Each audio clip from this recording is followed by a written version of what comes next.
Introduce yourselves, our contest winners with Bruce Dickinson. I'm Keith Kramer. I'm Les Eckert. And of course you are, sir? Well, I'm Bruce. Bruce Dickinson. At least I was last night. I'm not sure whether I am this morning. What time is it? 10 It's o'clock. pretty late. 5 hours later. Morning. Wrong eye. Morning. So Bruce, last time we met, we were talking about the solo project. We were talking about Lord Iffy boat race, and we ran a contest. Yeah. These guys had to do this. So why don't you? We got the scroll here. I'll do this. I'll try and do this. This literary masterpiece contains multiple parentheses usage. The brain dead need not continue, right? This is what these guys wrote, and this is what they were. Once upon a really long time ago, maybe last week, in a place vaguely familiar to no one lived... To what? To no one lived a man. They couldn't... When they typed this out, they screwed up the punctuation, didn't they? I know. To no one lived a man named Iffy Boat Race, if for short. He was a short little wanker standing 5 foot bugger all. He was a quiet, reserved man of 42, but when darkness fell, a strange thing happened. If lost control, that little wanker consumed adult beverages at such a rate one would be led to believe that prohibition was to be reinstated. Thus began the nightly ordeal of If's alter ego, Butthead. Butt for short. It didn't help matters when he joined up with his friends Andy and Orly, and stroke Or for short. Barkeeps across Huddersfield, known to all as the centre of the universe, feared this fermented four when you remember the aforementioned alter ego thing, for they were boozers, their terrible reputation preceded them. If forced pub owners to scream in unison, don't give me any if and or buts, despite these downfalls, if had a dream. He had always wanted a title. Lord, perhaps. Yes, Lord Iffy Boat Race, that's the ticket. There was only one problem. For one to become Lord, one has to become master of his chosen field. But, the word not the name, what was Iff master of? Boozing, of course. So begins the adventures of Lord Iffy Boat Race. These names have been changed to protect the innocent. Signed, Les, Bill, Eckert, and Keith, Ted, Kramer. Is there any reason why you're called Bill and Ted? Just from the movie. Hey. We would like to take this opportunity to pledge our support to MuchMusic and their continuing efforts against drug and alcohol abuse, right? So you were in there last night drinking the mineral waters, weren't you? I can tell that. Let's go and play a video, give these types a chance to drink it. Give these guys a chance to drink a coffee. What video? You guys picked the videos also, Bruce. They also picked the videos. Yeah, I know. Now, you want to see what? Captain Millionaire. Any questions for Bruce about the video? What's it about? Why do you hate LA so much? Well, the sun shines every day of the week. There's no seasons. There's people dyeing their lawns green now because they can't, like, steal enough water from the poor people up in Salt Lake City. They're draining the Great Salt Lake so people can sprinkle their gardens in, like, Los Angeles. It's a crazy place.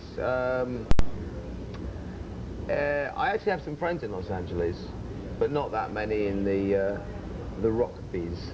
But I don't have very many friends in the rock biz at all, to be honest with you, because there's some pretty weird people. You know, you get sort of like your straight, sort of like real people, and then you get like the sort of the wannabes and the I used to be's and the all that kind of stuff. And I've got no time for that. You just get on with your life and you try and be what you are, that's all there is to it. What about touring with Guns N' Roses, their last Canadian tour? Can we answer that question after this video? Yeah, sure. That's right, yeah. Because you went over time, big boy. Let's get this, Iron Maiden and some Bruce Dickinson on the Power Hour. Bruce Dickinson and Bill and Ted and everybody else, and we're back with the Pepsi Power Hour. And these guys picked all the videos today, so I'm going to ask them, why did you pick Warrior Soul? I just heard the song on MTV, the Headbangers Ball, and I just want to see it again. You liked it, and after that you got Aid Armenia. What do you think of charity projects for rock and roll? I think it's good, and I was wondering what inspired you to get into the... They phoned me up and asked me. I mean, what's it all about? Ian Gillan phoned me up and asked me. Well, there was a huge earthquake in Armenia, and like thousands of people were like dead and homeless, and they got together and they did Smoke on the Water, which was about a disaster. And the record the album, in fact, has gone gold, which is the first time any charity record has ever gone gold, like album-wise, not like Live Aid or anything didn't go gold. So that's kind of wild. So Warrior Soul coming up, and Aid Armenia. Here you go after this. Pepsi Power, I'm Keith. This is lasso here, Bruce, and sled, big sled here. That was great. Perfect. That was great, man. I mean, I've seen people like... Contract. Nah, they don't pay you anything in this job. I tell you. It's all the perks you can get. I'm a member. so- I'm a member. He wishes he had a member. What are you gonna do now? What are we gonna do? We're gonna do after Ozzy, this? Bark at the Moon. Yeah, says it all. Should we just do it? But he's got tattoos though. Should we play it? It doesn't make any difference. So Stephen, all the guys have got tattoos. The point is, Ozzy's for real. And some people who have tattoos just kind of get them stuck on for the effect. for the pose. You know what I mean? So Everybody that's the should difference. Leave him alone. Yeah, you don't like tattoos. No, I mean leave Ozzy alone. Oh right. Oh yeah. I mean, I'm not getting down on Ozzy. He's a great guy. You know. I mean, not if you're a chicken or a bat. But what the hell? Ozzy Osbourne, Bark at the Moon. Arr, arr. Pepsi Power Hour with all my buds. We got a couple of videos coming up here, but first, this one goes out. They all go out to all my friends back home at Kenosee and Stoughton. Yo! Wait, no, ask them the population of Stoughton.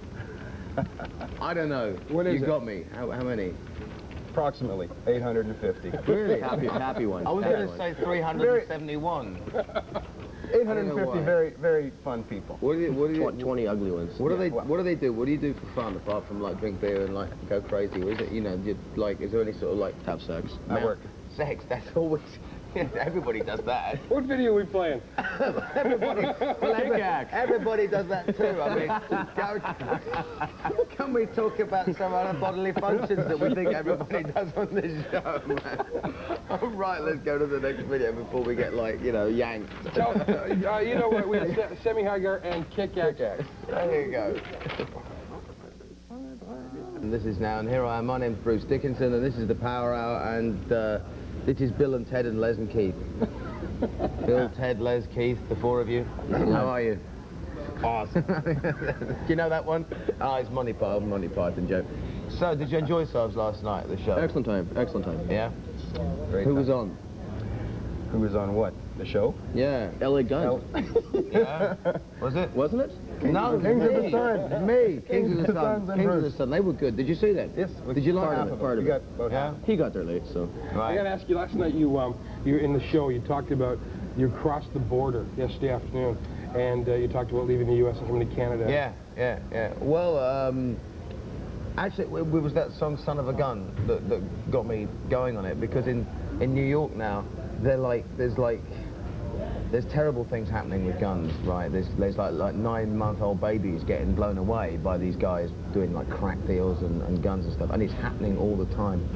And up here in Canada, I guess they must be a lot stricter, I think, on handgun laws and stuff like that. And it just seems to me that Canada is for just setting foot across that border, Canada seems a lot safer place to be in you know, in a lot of ways. Not in like a bad way that like everybody's like, you know, wimped out or anything. No, cool. But everybody seems to be, you know, pretty on the case. It's not lethal walking the streets, you know, especially not in Toronto. It was last night. Was it? Yeah, but that was your fault. I mean, you know. Anyway, we You got to were wrap highly up. inflammable last night. Both of you. I know what you mean, you know. We got a bunch of thank you. Well, these guys are chatting. I'm going to thank CBS Records. We're going to thank Rock and Roll Heaven. Thank Gareth. Tell me you forgot the shirts in the limo. Thanks, Mom. We do have them. Gareth. And we want to thank you guys for coming in from Stoughton, leaving those 850-odd people, leaving at 8:48. And Bruce, thank you. Yep. Another Canadian date. You're in Montreal tonight. We're in Montreal tonight, the Le Spectrum, I think it is. Oh, it's a good place to play. Yeah. Real fun there. Yeah, the little club now, You guys. can drink La Beer. Le beer, une bière, s'il vous plaît. And let's leave it on all the young dudes. You're going to have you're going to be uncomfortable walking back to Stoughton in those. I got shoes. Yeah. Is this a Canadian premiere now? It's, I think, is it a world premiere, Bruce, or a Canadian premiere? All the Young dudes. It must be a Canadian premiere because MTV have already played it. Oh. Oh, drats. Well, it's a Canadian premiere anyway, and these guys are going to premiere it. Why don't you introduce the video right there? Tell them we're going to watch, and thank Bruce. Bruce, thank you. Thank you guys, and thank you guys for watching. The Tell 'em what it Pepsi is. Power Hour. Here we go. All the young dudes. Bruce's new single. You say it too. All the young dudes. Yo!